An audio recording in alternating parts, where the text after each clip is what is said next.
Kalau kita baca-baca dan mencari padanannya, ada satu prototype atau satu profiling atau satu deskripsi yang sudah hampir 1000 tahun yang lalu itu sudah dituliskan oleh ulama dan itu divisualkan secara sempurna dalam film Walid. Bahkan katanya ada Walid versi kisah nyata di Lombok itu. Ada kiai atau apa gitu mencabuli santrinya dengan alasan-alasan mensucikan rahim atau apa. Ala kulli hal akan saya bacakan satu prototipe dari orang-orang yang memang berkamuflase atau menyamar menjadi orang soleh, ahli tasawuf, bahkan ahli sufi, ya mungkin guru torikot lah setidaknya, tapi menyamar dimana tujuannya memang ya seks ya, tujuannya untuk menikmati perempuan. Saya bacakan langsung ya biar tidak omon-omon. Bismillahirrahmanirrahim. Ini sedang membahas tentang tingkatan-tingkatan dari orang yang riya. Riya itu adalah beribadah tujuannya bukan karena Allah. Dia mempertontonkan ibadahnya, aro'a ibadatahu ya, menunjukkan ibadahnya kepada orang lain, di mana memang bertujuan untuk mendapatkan hal yang menguntungkan dia dari orang lain. Bisa berupa pujian, bisa berupa materi dan sebagainya.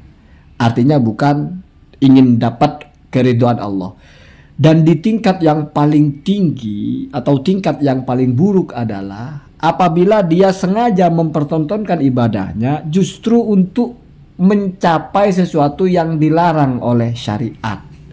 Jadi untuk melakukan sesuatu yang dilarang oleh syariat, tetapi oleh orang-orang yang melihatnya menjadi membenarkan itu, bahkan memperbolehkan dan mengizinkan.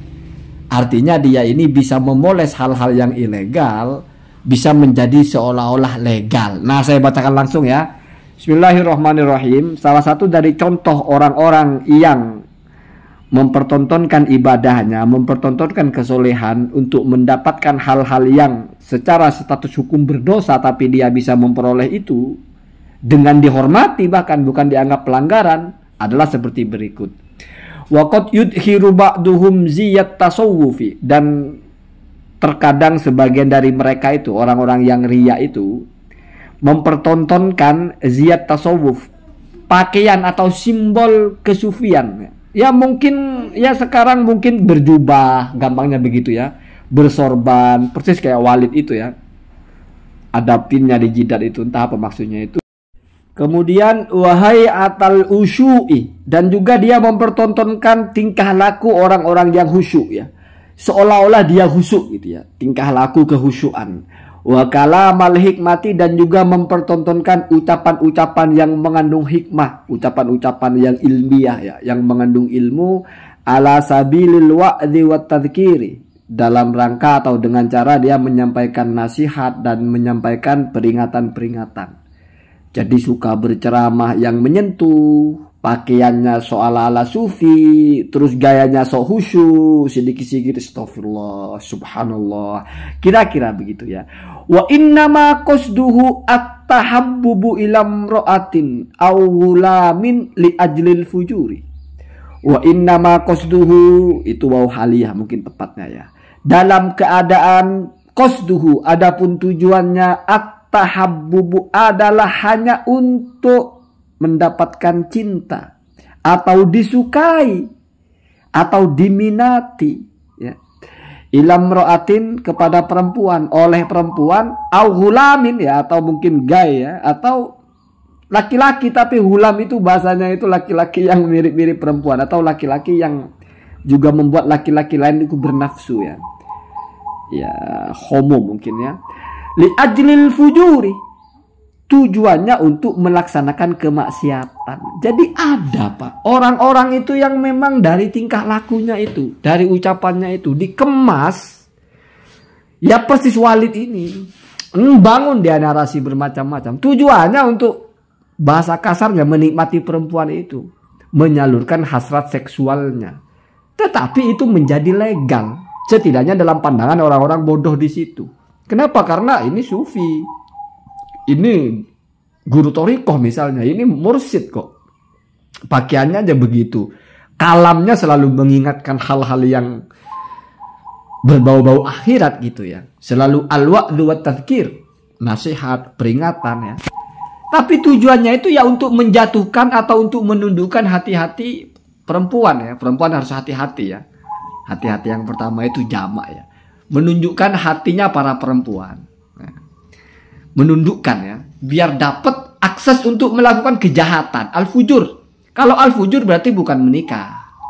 Ya karena ada di bawahnya itu ada yang seperti ini juga. Tapi setidaknya untuk bisa menikahi. Kalau ini enggak al-fujur. Jelas kejahatan kriminal. Ya hubungan seks yang ilegal. Udah punya bini 4 masih ada istri batin lagi. Nambah lagi. Apalagi nikahnya nikah batin. Ya kira-kira seperti itu ya. Kan persis sini ya. Waqad yahduruna majalisal ilmi wat tadhkir, dan terkadang atau sungguh mereka itu menghadiri majelis-majelis ilmu wat tadhkir ya. Majelis ilmu itu ya sama lah ya. Majelis ilmu atau majelis pengajian ya.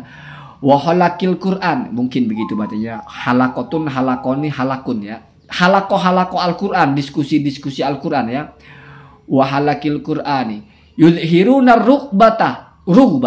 Mereka menunjukkan kesenangan atau minat yang tinggi fi sima'il ilmi wal Qur'ani, kepada mendengarkan Al-Quran atau menyimak ilmu dan Al-Quran. Wa gharduhum, lagi-lagi wahaliyah, dalam keadaan tujuan mereka mulahadatun nisa'i wasibyan, yaitu tujuannya untuk nginceng ya, atau untuk ngintip-ngintip, atau untuk mencari mangsa gitu. Jadi sepaket ya, kita cocok-cocokan aja ya. Jadi dia menghadiri majelis, mungkin bahkan dia yang ngundang orang, dia jadi penceramah, tujuannya biar kumpul ya, menseleksi mana yang kira-kira oke nih. Ada yang agak bening nih, misalnya gitu ya. Wah, ada Baduri nih, ada Dwi nih. Wah, ada calon-calon anak-anak Walid nih, misalnya gitu ya. Jadi semua langkah-langkahnya itu ada tujuan busuk di situ. Ini kenapa dianggap yang paling tinggi? Karena tujuannya itu adalah maksiat. Kalau tujuannya menikahi, itu menikah itu nggak maksiat. Maka di bawah nanti ada derajat yang bawahnya, yaitu yang tujuannya itu amrun mubahun, sesuatu yang boleh. Tetapi karena sudah menjadi tujuan dari ibadahnya, tujuan dari dia beribadah hanya untuk kamuflase, menipu, maka masuk buruk di situ. Masuk kepada muhlikat di sini kan, hal-hal yang merusak atau menghancurkan ya. Jadi bukan karena tujuannya itu adalah hal yang buruk menikah, bukan, tapi karena menjadikan itu sebagai tujuan, di mana mestinya orang ibadah itu tujuannya ada karena Allah, tidak boleh ada tujuan lain ya. Nah ini lebih buruk lagi. Sudah dalam keadaan dia ibadah tidak karena Allah, tapi karena tujuan lain, tujuan lainnya busuk pula. Ini makanya a'dhamuha, ini yang paling tinggi ya. Salah satunya yang pertama langsung ya, tujuannya memang untuk melaksanakan kejahatan. Yang kedua mungkin tujuannya untuk cari mangsa gitu ya, belum dihantam dulu, masih dilirik-lirik dulu. Untuk mulahadatu an-nisa wasibyan, mana ini mungkin apa bahasanya ya, multi ya, laki boleh, perempuan boleh. Jadi yang laki dia perhatikan juga, yang perempuan juga dia perhatikan begitu ya. Kemudian au yakhruju ilal haji, atau dia keluar pergi atau berangkat haji, wa maksuduhu ya, dalam keadaan haliyah. Sedangkan dalam keadaan dia maksudnya ya, sedangkan maksudnya adalah adzofaru biman firrifqati minim ro'atin awulamin. Adzofaru itu mendapatkan ya, atau menikmati atau memperoleh, biman dengan orang atau kepada orang, firrifqati yang menemaninya, atau yang posisinya adalah mosohibatun ya. Arifqo itu, rofik itu adalah yang menemani perjalanan ya. Minim ro'atin dari perempuan, awulamin atau juga laki-laki yang membuat dia bernafsu gitu. Jadi dia berangkat haji itu tujuannya biar bisa menggaet ya, atau bisa memangsa gitu ya, teman-teman perempuan yang juga ikut haji. Ini bisa juga misalnya ada orang yang buka travel umroh atau apalah, atau dia ikut umroh atau dia ikut haji, memang jadi ngincer perempuan-perempuan yang oke-oke, yang jadi teman perjalanannya, yang rombongannya, lalu PDKT di situ ya. Tapi ini masuk kepada yang fujur ya. Fujur itu adalah yang jelas-jelas jahat. Misalnya istri orang di situ tidak bisa dinikahi kan istri orang kan. Ya, salah satunya seperti itu. Aghulamin selalu disebutkan atau juga laki-laki incerannya. Jadi laki-laki itu apa maksudnya? Laki-laki yang kemayu mungkin ya, yang juga memacu syahwatnya ya. Jadi sama-sama laki-laki tapi laki-laki lain bersahwat atasnya, kira-kira begitu ya. Lalu kemudian ya ini sudah hampir closing. Wahaulai, dan orang-orang itu, orang-orang busuk itu ya, orang-orang seperti dalam film Walid ini ya. Abghadul muraina. Al-muraina itu al-murai ya, dari fi'il madhi ro'a. Kalau ro'a itu melihat. Kalau ro'a berarti memperlihatkan. Lalu isim fa'ilnya wazan mufa'ilun, mura'iyun ya, atau menjadi mura'i ya, ketemu dengan jadi jamak mudzakkar menjadi mura'inah ya. Abghadul mura'inah, sejelek-jeleknya orang-orang yang riya atau yang mempertontonkan ibadahnya itu ya. Jadi di sini riya dalam tingkah laku ya, jelas ya.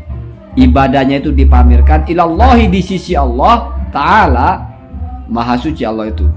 Jadi orang-orang itu adalah yang paling buruk dari tingkat riya. Sudah riya masih yang paling buruk lagi. Kenapa? Li'annahum, karena mereka itu ja'alu, menjadikan ya, atau memperalat lah bahasanya, ta'ata rabbihim, ketaatan kepada Tuhan mereka, yaitu tadi itu ya. Ibadah haji lah, atau mendengarkan pengajian lah, atau menyampaikan nasihat-nasihat lah, atau hayatal usyu, hayatal khusyuk ya, sikap-sikap khusyuk, di mana itu adalah semuanya sejatinya adalah ketaatan, tapi mereka jadikan apa? Sulaman, sebagai tangga ya, ila maksiatihi, kepada menuju kemaksiatan atau bermaksiat kepada Allah. Jadi kurang ajar sekali orang-orang ini. Dia mencapai maksiat dengan cara memperalat ketaatan. Dia menikmati perempuan dengan cara menipu mereka menggunakan syariat atau menggunakan simbol-simbol tasawuf, atau menggunakan hal-hal yang sifatnya berupa ketaatan. Jadi kamu nipu orang, atau sama dengan kamu ngasih racun ya, kamu membunuh orang pakai susu atau pakai makanan, tapi kamu kasih racun. Artinya secara dohir itu makanan, itu jahat sekali. Beda kalau kamu yang sudah cekokin orang pakai racun tikus. Beda kan dengan kamu ngasih orang racun tikus tapi kamu kamuflasekan itu menjadi makanan yang halal dimakan atau yang baik untuk dimakan, kelihatan. Jadi nipunya nggak tanggung-tanggung. Ketaatan kepada Allah dijadikan alat untuk menjahati atau untuk melakukan kejahatan ya. Ja'lu ta'atillahi sulaman limaksiyatihi, kira-kira begitu. Wattakhudhuha, bahkan lebih tegas, wattakhudhuha, dan mereka menjadikan ketaatan itu alatan, sebagai alat, wa mutajarrian, dan sebagai sesuatu yang memunculkan atau melahirkan atau memicu ya. Jaro'ah itu kan menyebabkan atau menarik lah ya. Wa mutajarrian wa bidoatan, dan sebagai aset ya, atau sebagai perangkat, atau sebagai sesuatu yang yang berguna untuk digunakan lah. Bidoa itu tabungan sebetulnya ya, atau perbendaharaan ya. Lahum, bagi mereka, fi fiskihim, di dalam kefasikannya. Jadi kurang ajar ini ya. Orang-orang seperti ini kurang ajar. Ketaatan kepada Allah, ibadah kepada Allah, di mana itu sifatnya adalah ketaatan, justru dimanfaatkan oleh orang ini, digunakan oleh orang-orang seperti ini, dijadikan aset oleh orang-orang seperti ini, dijadikan media oleh orang-orang seperti ini untuk melaksanakan kemaksiatan, al-fujur, al-fisku ya. Jadi menipu, yang ditipu nggak tanggung-tanggung ya. Apa yang kalau menipu Allah tidak mungkin, bagaimana bisa menipu Allah ya. Tapi alat yang digunakan untuk nipunya itu nggak tanggung-tanggung gitu. Yaitu alat-alat yang sifatnya atau wujudnya berupa ketaatan gitu. Makanya banyak yang terjebak. Jadi kamu menampilkan diri soleh gitu. Kalau minta untuk mendapatkan uang, itu masuk kepada level yang di bawahnya ini. Selama maksudnya mendapatkan uang itu bukan mencuri, tapi mungkin biar orang simpati terus disumbang. Yaitu masih masuk yang kedua, itu setara dengan untuk bisa menikahi perempuan. Menikahi itu kan masih halal, Pak. Kalau ini enggak, sudah mutlak al-fujur, berarti jahat. Untuk menikmati perempuan tidak melalui jalur pernikahan. Ya walaupun mau jalur pernikahan, sekali lagi pernikahan bodong. Nikah batin gitu ya. Maksudnya nikah batin itu nikah diem-diem ya. Tapi bedanya dengan nikah siri, kalau nikah siri kan masih ada walinya, ada penghulunya, atau ada saksinya. Lengkap lah secara syariat itu. Cuma nggak dicatatkan gitu. Nggak diumumkan, nggak ngundang-undang. Itu namanya siri. Kalau nikah batin mungkin lebih dari situ, berdua saja ya. Itu mah brengsek ya, begitu ya. Brengsek. Jadi cirikan kalau sudah ada siapapun itu mau pakai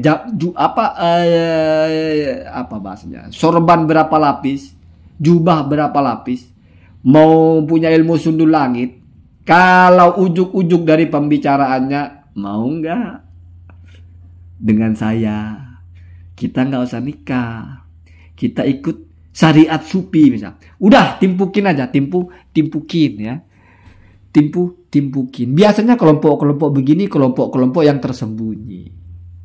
Jarang kita dengar ada ulama-ulama yang terekspos ya, udah masyhur sebagai ulama, ada tingkah laku yang seperti ini. Biasanya orang-orang yang nggak jelas. Bangsa kita itu kan apa-apa selalu kita percaya. Ada orang nggak tahu entah berantah tiba-tiba ngaku sufi lah, kita percaya lagi. Ada orang ngaji aja bengkok-bengkok tiba-tiba jadi ulama, kita percaya lagi. Ya itulah penyakit kita ya, karena terlalu demokratis sih. Jadi selalu saling menghargai. Ya kita hargai dia ngaku ulama, ya kita hargai, kita anggap dia ulama. Ya lama-lama jadi menjadi media, menjadi objek banyak orang-orang yang memanfaatkan itu. Kalau ada laki-laki yang mungkin ganteng, pinter merayu, gombal, masih lumayan itu Pak. Setidaknya dia tidak memperalat ilmu, tidak memperalat syariat, tidak memperalat ketaatan. Ya gombal-gombal biasa, urusan perempuan yang bodoh. Kalau ini mah enggak. Yang diperalat itu atau yang digunakan sebagai alatnya itu adalah ta'atullah, ketaatan kepada Allah dijadikan alat. Dia tontonkan kehusuan, dia tontonkan kalam-kalam yang indah. Indah ini maksudnya bukan puisi, bukan Pak. Bacakan kitab misalnya ya. Bacakan ini, bacakan itu. Seolah-olah biar orang tertarik, biar orang ini anggap orang ini alim, orang ini ilmunya tembus langit gitu. Pakaiannya kalau ngomong dikit-dikit astagfirullah, subhanallah misalnya ya. Jadi ucapannya itu kayaknya nggak ada yang buruk gitu. Tiba-tiba kalau sudah ada murid yang cantik, Walid nak Dewi boleh. Nah begitu ya. Seperti itu, pejamkan mata kalian, bayangkan muka Walid ya. Nah itu ya, itu busuk sekali, lebih busuk dari ya kalau laki-laki yang pintar merayu atau laki-laki hidung belang pandai merayu ya buruk. Tetapi ini masih lebih buruk lagi. Kenapa? Karena ini yang digunakan alat untuk memperdayai itu adalah sesuatu yang berupa ketaatan. Jadi ja'lu ta'atillahi sulaman atau alatan atau mutajarrian ya, atau wasilatan atau bidoatan lil fiski wa ta'ab wal maksiyah, itu brengsek sekali. Kamu memanfaatkan ketaatan kepada Allah itu sebagai perangkat atau sebagai tara atau sebagai apa agar kamu bisa melakukan kejahatan. Itu luar biasa jahat ya. Allahumma dina